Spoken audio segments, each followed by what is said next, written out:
3D Printing Mission est un jeu de 54 cartes où les joueurs s'affrontent pour sauver les scientifiques de la grande pluie de météores qui s'approche de la Station spatiale internationale. Entre 2 et 4 joueurs peuvent jouer à 3D Printing Mission. Le jeu inclut 4 cartes d'imprimante 3D. Chaque carte montre une imprimante 3D basique d'un côté et une imprimante 3D avancée de l'autre. Chaque carte correspond à une technologie qui s'identifie à une couleur. Les 50 cartes restantes comprennent des matériaux d'un côté et des designs de l'autre. 2 matériaux ou accessoires sont indiqués du côté des matériaux ou accessoires dont la couleur de fond dépend de leur technologie et qui sont associés à un numéro qui représente la quantité de matériel.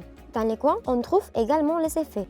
Il existe des matériaux basiques et des matériaux avancés qui se reconnaissent par leur fond rayé et par une étoile à côté de la quantité de matériel. Le côté du design inclut dans le coin supérieur le nombre de points qui sont obtenus lors de l'impression du design. Les matériaux et accessoires nécessaires ainsi que les technologies d'impression compatibles sont indiqués sous l'illustration du design. Il y a aussi des designs avancés reconnaissables grâce à leur fond rayé et à une étoile à côté de la technologie d'impression. Pour commencer à jouer, placez les 4 cartes d'imprimante 3D au centre de la table, montrant le modèle basique de chaque technologie. Ensuite, battre le jeu de cartes et chaque joueur reçoit 4 cartes.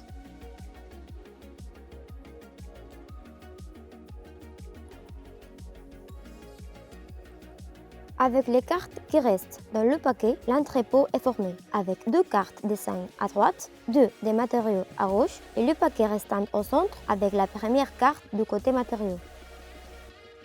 Chaque joueur choisit un design parmi ces 4 cartes. Les 3 autres cartes formeront sa main. Le joueur initial sera celui dont le design avec le moins de points. À son tour, un joueur fera 2 actions parmi les 5 suivantes.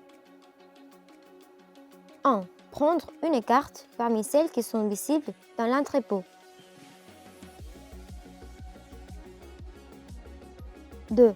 Compléter un design avec les matériaux et accessoires nécessaires.